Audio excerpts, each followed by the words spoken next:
Que Dios bendiga a todas las voces que elevaron la voz a alabar el nombre de Dios.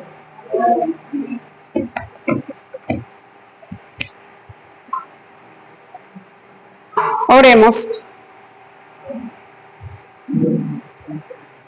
Padre nuestro que estás en el cielo, santificado sea tu nombre, mi Dios. Te alabamos y te glorificamos, Padre amado, porque tú eres bueno. En esta noche, oh Padre misericordioso, pedimos la unción de tu Espíritu Santo, para que nos des entendimiento y sabiduría. Te suplicamos, oh Señor, que nos enseñes cada día, Señor, más y más de ti. Ayúdanos, Señor, a ser fieles a todo lo que aprendemos y poder ser maestros hacia otras personas y mostrarle también un poco de la luz que tú nos das. Amén. Quédate con nosotros en el nombre de Cristo Jesús. Amén. Amén. Nos podemos sentar.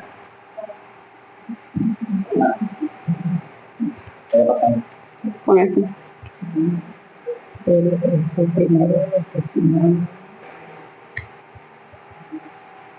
Bueno, me está diciendo la hermana Vilma que hoy es miércoles de oración y que antes de iniciar con el tema tendremos algún testimonio.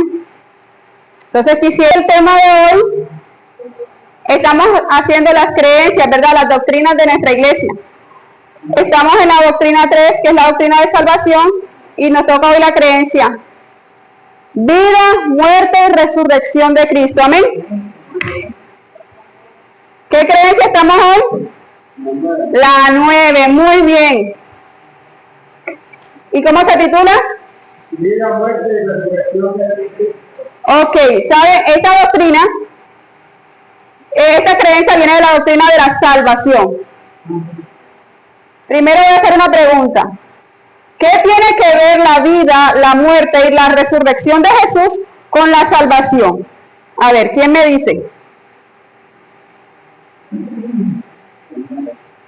¿Qué tiene que ver la vida, la muerte y la resurrección de Jesucristo con la salvación que tenemos nosotros hoy? ¿Quién nos dice? Nuestro Señor Jesucristo entregó su vida para darnos el perdón de nuestros pecados y darnos el maravilloso regalo que es nuestra salvación. Y con la muerte, Él nos dio vida eterna.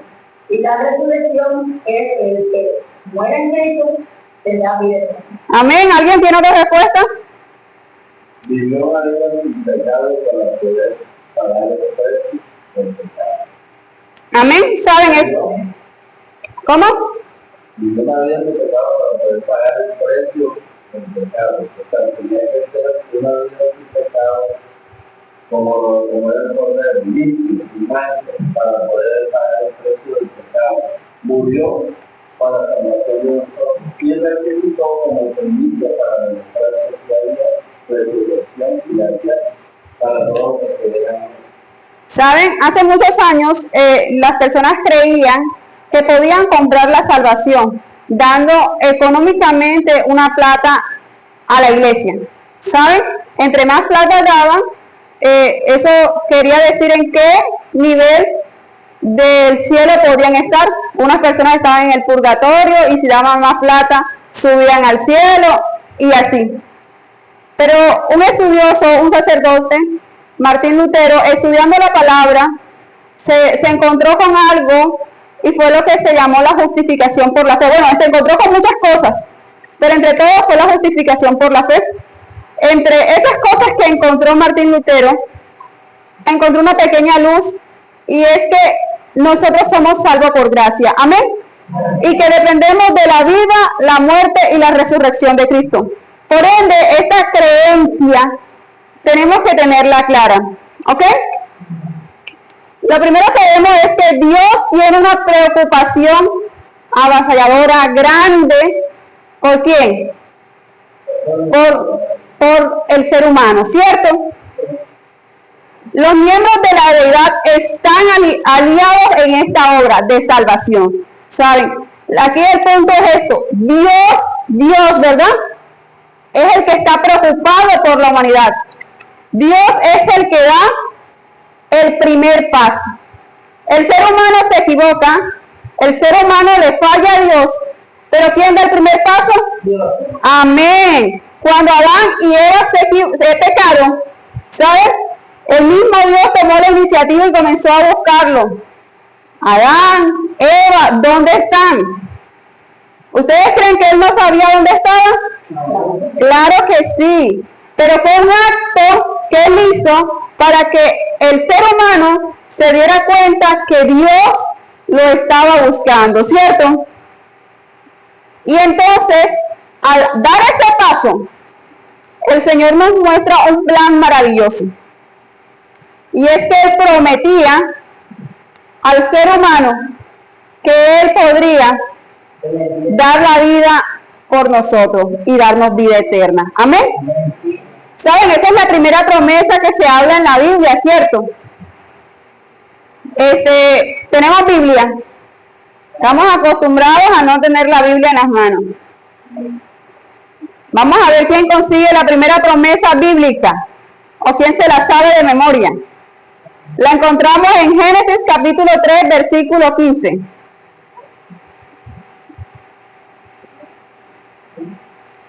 Entonces estamos viendo que aquí Dios fue el que tomó la iniciativa de buscar al hombre, ¿cierto? Sin embargo, aún frente a su situación absolutamente desesperada, reveló un plan maravilloso que prometía obtener la victoria final sobre el pecado y la muerte. Entonces, ¿no hemos conseguido Génesis capítulo 3, versículo 15?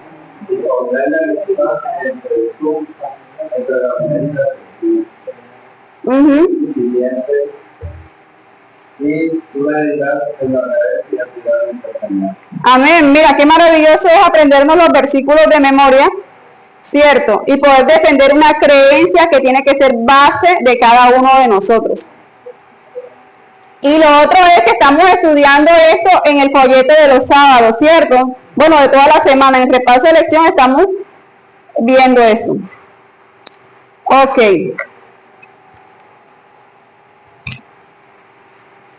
Me van buscando Isaías 55:7. La gracia salvadora de Dios. Piensen ustedes. ¿Gracia o justicia? Dios que hace por el ser humano. ¿Siente gracia o justicia? Amén, ¿verdad? Pero ¿saben que también Dios es justicia? Dios es las dos cosas. El carácter de Dios revela una mezcla. ¿De qué? De la gracia y la justicia. Muy bien. Los adultos están dejando de ganar por los nenes. La voluntad de perdonar. Dios quiere perdonar ¿a quién? Amén. Pero también necesita algo de nosotros, ¿verdad? ¿Qué sería? Sí, pero también necesita algo. El deseo de nosotros de arrepentirnos. Si nosotros no nos arrepentimos, ¿verdad? Estaremos que arraigados al pecado. Solo en la persona de Cristo podemos comprender cómo estas cualidades, que son gracia y justicia, pueden reconciliarnos con Dios. ¿Saben? Dios nos salva por gracia, ¿verdad?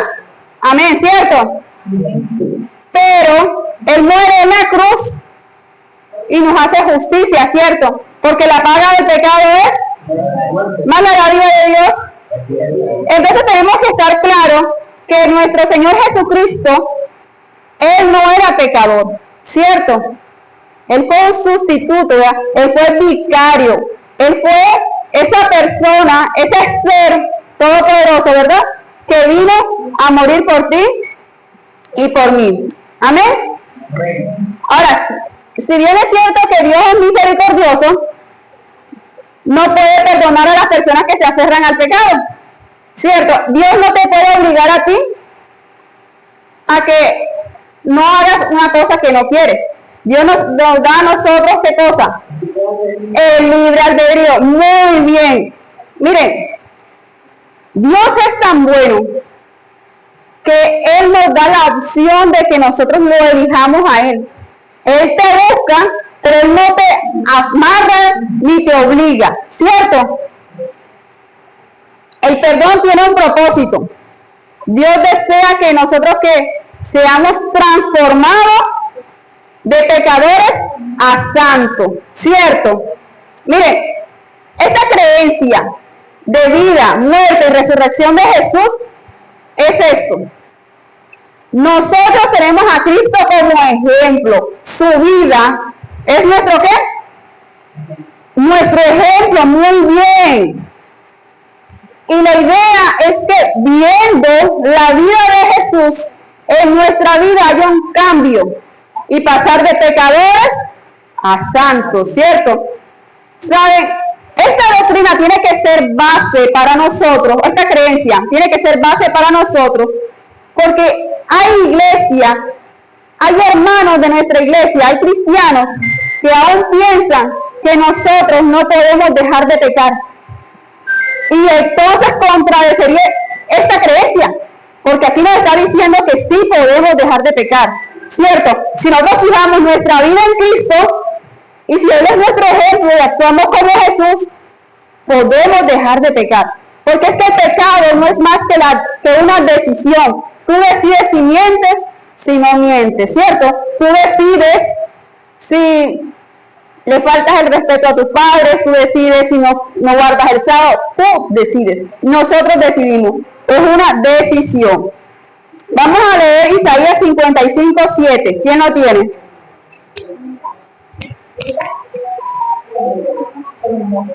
Lo dije hace rato.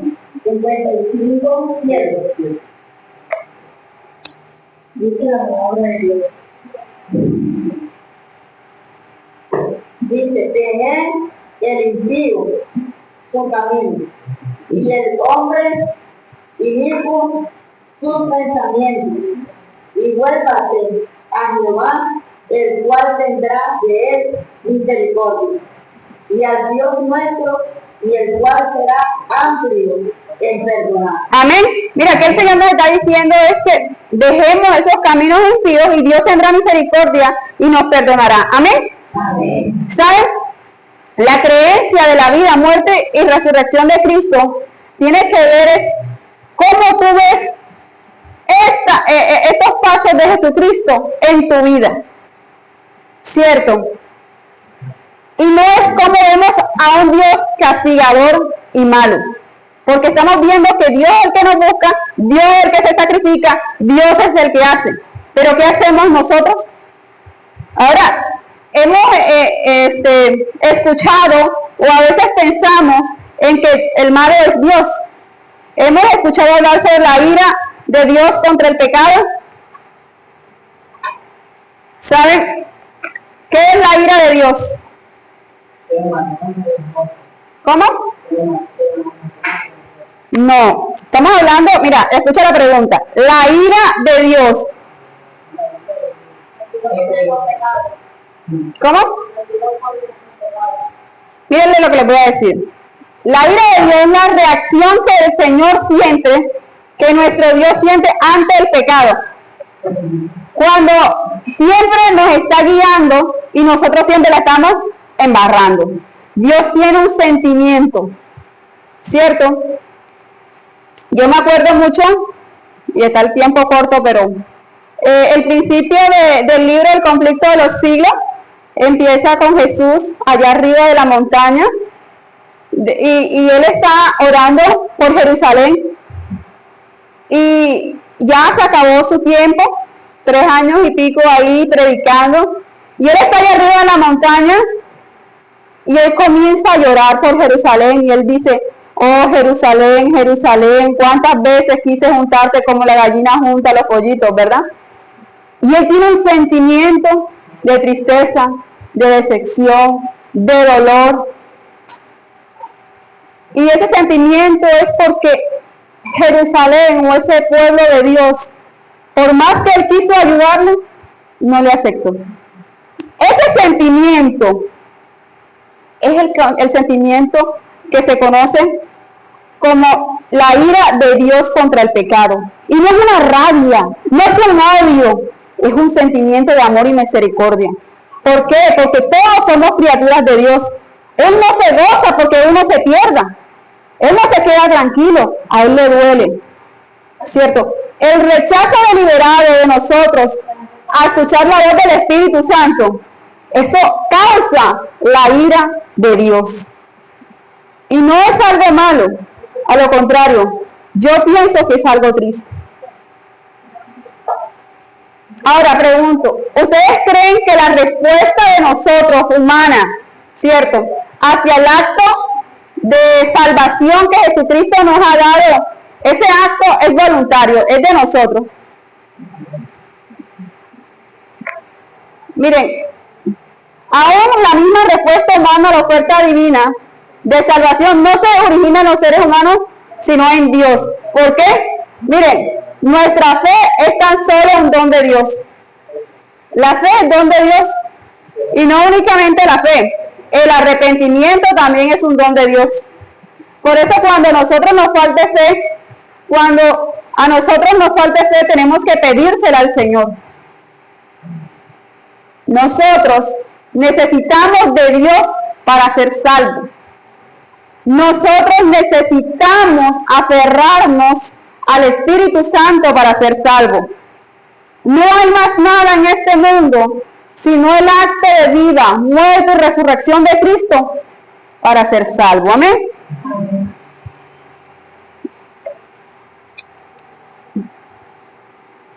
Cristo y el ministerio de la reconciliación.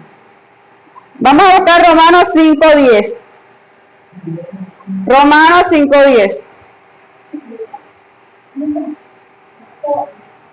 Tengo una buena nueva para ustedes.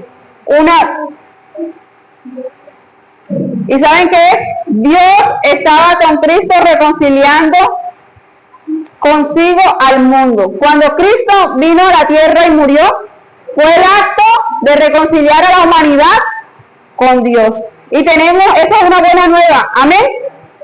Y nosotros tenemos que compartir esas buenas nuevas también a las personas que están afuera. ¿Cierto?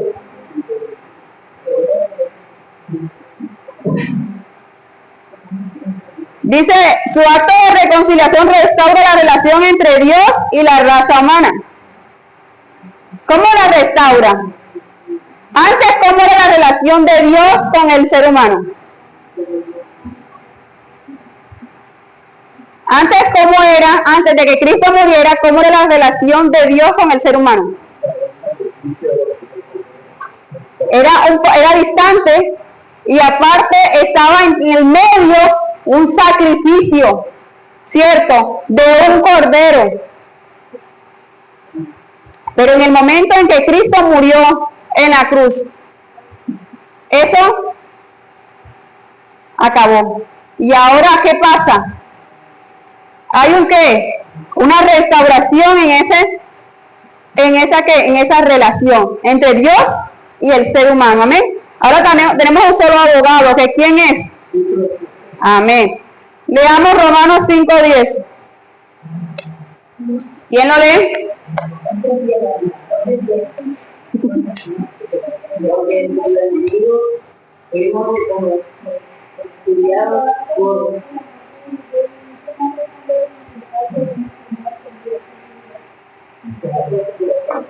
amén. Entonces Cristo hizo algo que fue el ministerio ¿de qué? De la reconciliación. Amén. Por medio de Cristo nos reconciliamos ¿con quién? ¿Con quién nos reconciliamos? Amén. Mire, aquí hay un punto muy importante y no tenemos tiempo para hablarlo, pero para la gloria de Dios hay otra creencia que va a profundizar en esto.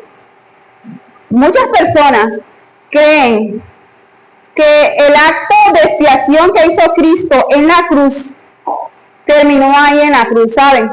Creen que Jesús vino a esta tierra, fue a morir y ya. Y que después de ahí Él no tiene más nada que hacer. ¿Sí? Muchas personas creen eso. Creen que la redención o el ministerio de Jesús nada más fue venir a la tierra y morir. Bueno, y hasta resucitar. Pero creen que el ministerio de expiación es hasta ahí. Pero nosotros sabemos que después que Jesús resucitó, subió a los cielos. ¿Cierto? Y más adelante hablaremos que en 1844 pasó ¿de dónde? del lugar santo al lugar santísimo. Quiere decir que el ministerio de Jesucristo no acabó únicamente en la resurrección o en la muerte. Nosotros tenemos una luz mayor. Aquí, bueno, muchos cristianos se limitan en la idea de la reconciliación asociándola exclusivamente con la expiación. Pero no es así, ¿verdad? Sino que incluye también la administración sacerdotal de su sangre derramada en el santuario mismo. ¿Saben? Era necesario que Cristo muriera, pero más necesario era que Él resucitara. Porque la palabra dice que si Él no hubiese resucitado, ¿qué cosa? Vana sería nuestra fe, ¿cierto? Entonces el sacrificio expiatorio de Cristo marcó el punto de ¿qué? De retorno en la relación entre Dios y la humanidad. A pesar de que hay un registro de los pecados de la gente, como resultado de reconciliación, Dios no les imputa sus pecados. A pesar de que tú y yo nos equivocamos, tú y yo nos pecamos día a día, si nosotros nos arrepentimos, pedimos perdón, vamos a los pies del Señor, Cristo Jesús se toma esos pecados para Él y nos hace a nosotros santos. Amén. Entonces, qué maravilloso es que hay un Dios que te ama tanto, que vino a morir por ti. Amén. ¿La muerte de Cristo era necesaria o no? Claro que sí, ¿verdad? Para que un Dios de amor mantenga su justicia y corrección moral, la muerte expiatoria de Jesucristo llegó a ser una necesidad moral y legal. ¿Saben? Porque es que Dios no miente, ¿cierto? Y entonces en Génesis le dijo a Eva y a Adán, mira, si ustedes comen de este fruto, ¿qué pasa? Ciertamente moriréis. Pero entonces ellos comieron el fruto y no murieron automáticamente. ¿Qué pasó? Entonces Dios es mentiroso. No, ¿verdad? Ahí fue donde se hizo este plan, este acto de redención, esta promesa, y vino Cristo, ¿verdad? Y pagó por nuestros pecados, ¿ok? Entonces era necesario que Cristo muriera porque necesitaba redimirnos a través de ¿qué? De su sangre. Porque la paga del pecado es muerte. Amén. ¿Qué logra realizar el sacrificio expiatorio de Jesucristo? Lo primero que hace es complacer a Dios, porque esta ofrenda de sacrificio quitó la barrera que existía entre Dios y ¿quién? Muy bien. Por cuanto Cristo cargó plenamente la ira de Dios contra el pecado del hombre, a través de Cristo la ira de Dios no se vuelve amor, sino que es desviada del hombre y llevada a sí mismo. Amén. Muchas personas dicen, no, lo que pasa es que como Cristo murió por mí, ahora yo puedo hacer lo que me da la gana. ¿Cierto? Y no es así. Porque si Cristo murió por ti y por mí, nosotros debemos amarle, ¿verdad? Y al amarle va de la mano con ¿qué? Con obedecerle, ¿verdad? El sacrificio expiatorio de Cristo. Jesús fue portador vicario del pecado. ¿Qué significa vicario?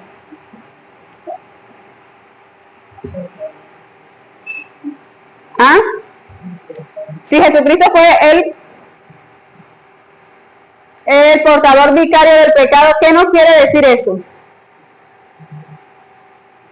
La palabra vicaria proviene del latín vicarius, que significa sustituto o representante. A su vez, vicario se deriva de vicis, que significa cambio o sustitución. ¿Saben?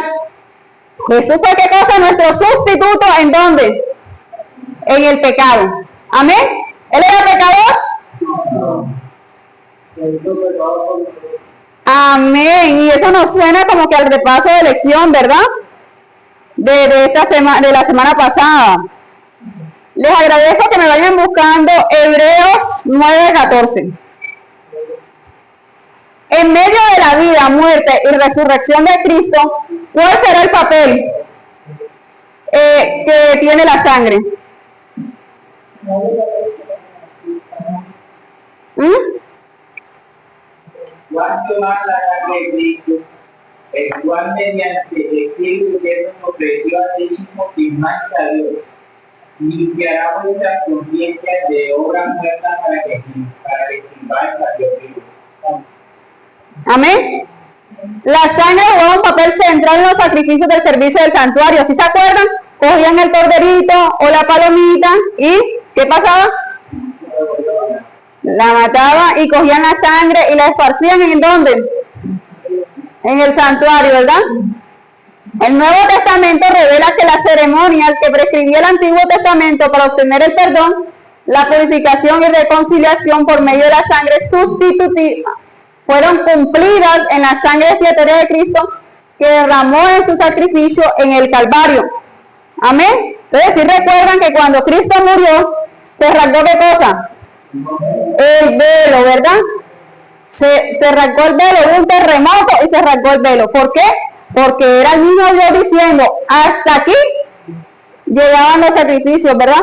Porque ahora sí vino el que podía dar la vida por el hombre.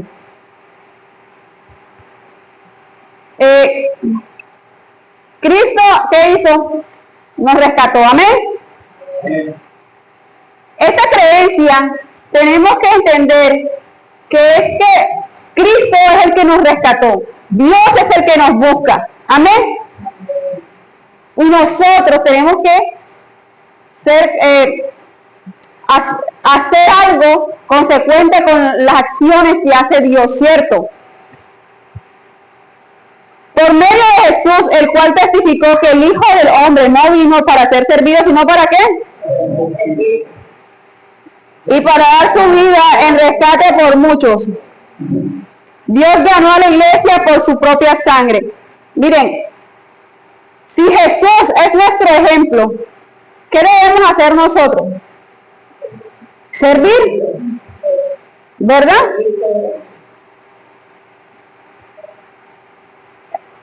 ¿Qué logró el rescate de Jesús? ¿Qué logró la muerte de Cristo? Miren, la muerte de Cristo ratificó el derecho de propiedad que tenía Dios sobre la humanidad. Primero nosotros somos ¿qué cosa? Creados por Dios, ¿cierto?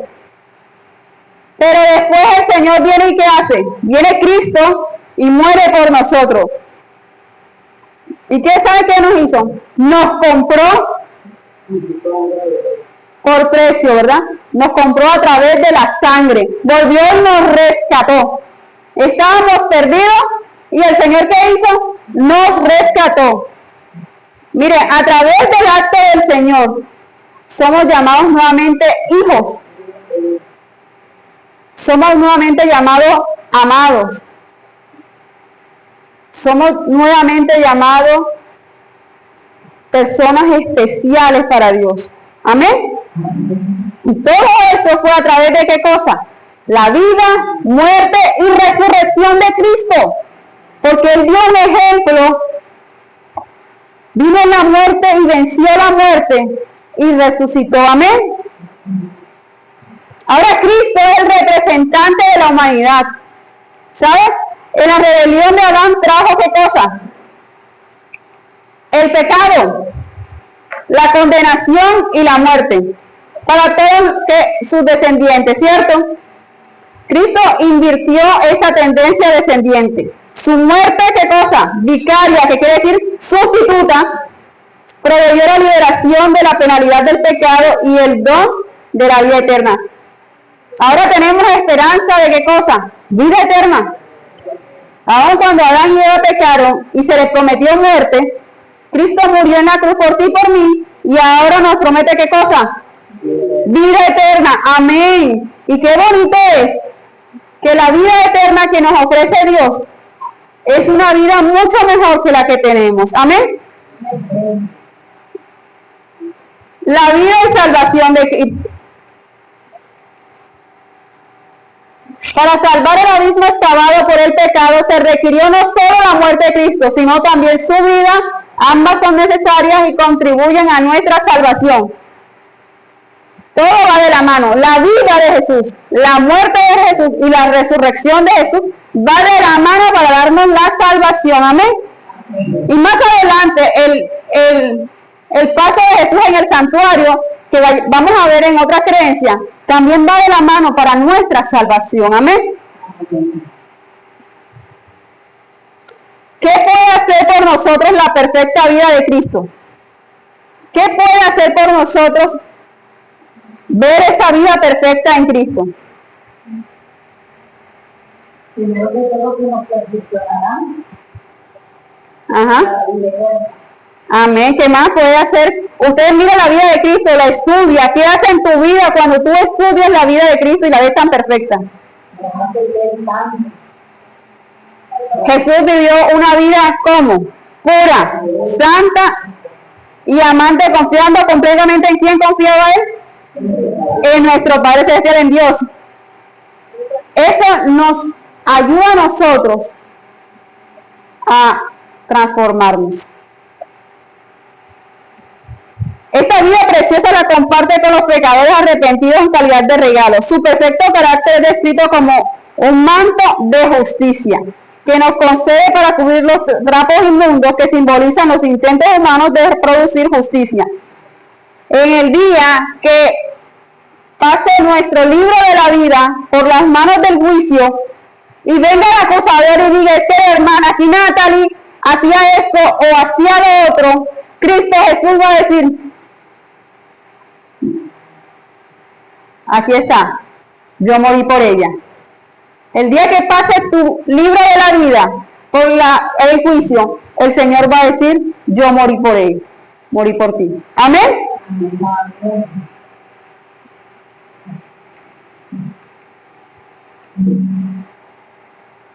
La vida de Cristo en el mundo le proveyó a la humanidad un modelo de cómo vivir. Mira, nosotros tenemos un modelo y es el de Cristo Jesús. No podemos estar inventando qué vamos a hacer, cómo vamos a tratar a la mamá, cómo vamos a tratar al hijo, cómo vamos a tratar al vecino. Jesús fue un modelo perfecto para todo. Y es lo que nos invita a nosotros. Es que y siempre y cuando nosotros hagamos como Él hizo. La inspiración te provee. La resurrección y la salvación de Cristo. ¿Estamos en qué cosa ahora? La resurrección. Alguien que me busque, por favor, Efesios 3:10. El ministerio actual de Cristo está arraigado en su muerte y resurrección. Si bien es cierto que el sacrificio expiatorio realizado en el Calvario fue suficiente y completo, sin la resurrección no tendríamos la seguridad, ¿verdad?, de que Cristo completó con éxito su divina misión en el mundo. Amén. Entonces, el hecho de que Él resucitara fue como la cerecita del pastel para nuestra salvación. Amén. Efesios 3:10, ¿quién lo tiene?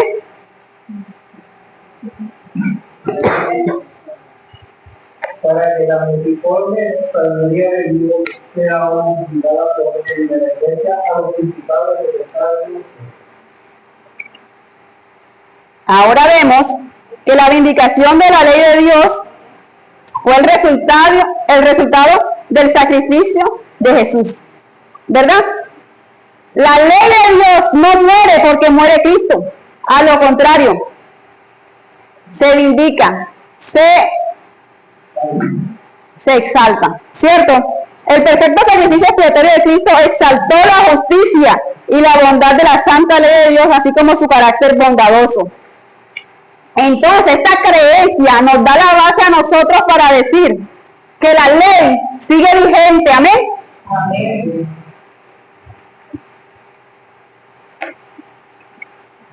Los resultados del ministerio salvífico de Cristo.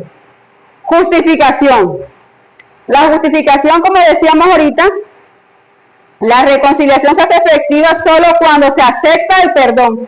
Nosotros somos justificados porque cuando cuando nosotros aceptamos el acto de Cristo, cuando nosotros nos arrepentamos, cuando nosotros pedimos perdón, ¿cierto? Porque aunque Dios te busca, aunque Cristo murió en la cruz por ti por mí, nosotros tenemos que hacer ese acto de arrepentirnos, de buscarle, de pedir perdón, de dejar que Dios actúe en nuestra vida, ¿cierto? La futilidad de la salvación por obras. El ministerio divino de la reconciliación revela la futilidad de los esfuerzos humanos por obtener la salvación a través de las obras de la ley. Las obras de la ley no te salvan. A veces creemos que porque yo vengo los sábados a la iglesia ya yo soy salva. Y no es así. Sabemos que nosotros guardamos la ley porque amamos al Señor. Amén. Porque soy salva, amo al Señor. Porque soy salva es que yo guardo los mandamientos. Porque soy salva es que le obedecemos al Señor. Pero no es que yo guardo la ley para ser salvo, ¿cierto? Los resultados del ministerio salvífico de Cristo. Dice, ahora tenemos una nueva ¿qué? Relación con ¿quién? Con Dios, amén. Se establece así una nueva relación entre Dios y el pecador arrepentido. Es un compañerismo basado ahora en ¿qué cosa? En el amor y la admiración. Antes eran ¿qué cosa? El temor y la obligación moral, ¿cierto? Antes el ser humano tenía miedo a morir, ¿verdad? Y entonces hacía el sacrificio. Pero no, ahora amamos al Señor. Y ahora sentimos admiración por ese Dios. Y por ende, ¿verdad? Tenemos una relación de compañerismo ¿con quién? Con Dios. Muy bien. Por último, el amor asombroso que se revela en el ministerio divino de reconciliación por medio de Jesucristo nos impulsa a compartir el evangelio con los demás. Miren, siempre hemos tenido esta luz. De pronto hoy la estamos otra vez limpiando, despolvando, pero Cristo murió por ti y por mí. Amén. Y esta luz que hoy que nos da el Señor, de que la vida de Cristo, su muerte y su resurrección es parte de nuestra salvación. Tenemos que ir a decírselo al mundo. Es nuestra obligación compartir esta luz, compartir esta creencia con aquellas personas que muchas piensan que para ser salvos tienen que estar poniendo velas, que para ser salvos tienen que darse azotes, que para ser salvos tienen que hacer muchas cosas. Y sabe que la salvación no es nada difícil. La salvación solamente es ir a los pies del Señor. Amén. Amén. Esta creencia tenemos que arraigarla en nuestro corazón para que cuando alguien quiera tambalearnos diciendo que ya Jesús no hace nada, nosotros tenemos que decir, Jesús todavía está vivo, porque Jesús resucitó. Amén. Muchas personas se quedaron en la muerte de Cristo. Sí, y es verdad, Él murió, es verdad, Él venció al pecado, pero más allá, Él resucitó. Amén. Y lo maravilloso es que nosotros tenemos la luz de que Jesús no simplemente está allá en el cielo mirándonos, no. Él está haciendo un ministerio grande, ¿cierto? Y Él pasó del lugar santo al lugar santísimo. Y sabemos que están cortos los días y muy pronto se van a cerrar los libros y Él va a venir de los cielos para acá. Amén. Bueno, esto ha sido la creencia nueva. Esperemos que el sábado vengamos con la disposición de escuchar y aprender la creencia 10. Amén. Los invito a colocarnos en pie para atender una oración.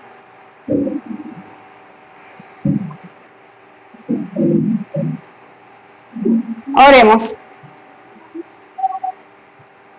Padre misericordioso que estás en el cielo, santificado sea tu nombre, mi Dios. Te alabamos y te glorificamos, Padre, porque tú eres bueno, mi Señor. Gracias te damos, oh Señor, porque no te quedaste con las manos cruzadas cuando el ser humano te falló. Gracias, oh Señor, porque tú siempre nos buscas, Padre. Aunque nos equivoquemos, tú siempre estás dispuesto a buscarnos, a llamarnos. Pero sobre todo nos esperas con los brazos abiertos, mi Señor. Estamos agradecidos, oh Señor, por el ministerio de Jesucristo, por su vida perfecta, Señor, por su muerte donde venció el pecado y sobre todo por la resurrección, donde nos da victoria, Señor, y nos promete vida eterna. Te suplicamos, oh Padre amado, que esta creencia quede en nuestro corazón y podamos también difundirla y de enseñarle esta luz a otra persona. Quédate con nosotros, Señor, y que tu Espíritu Santo siga trabajando con nosotros, aprendiendo siempre las creencias, Señor, base para serte fiel, Señor. Amén. Guárdanos, oh Padre, llévanos con bien a nuestros hogares y quédate con nosotros en el nombre de Cristo Jesús. Amén.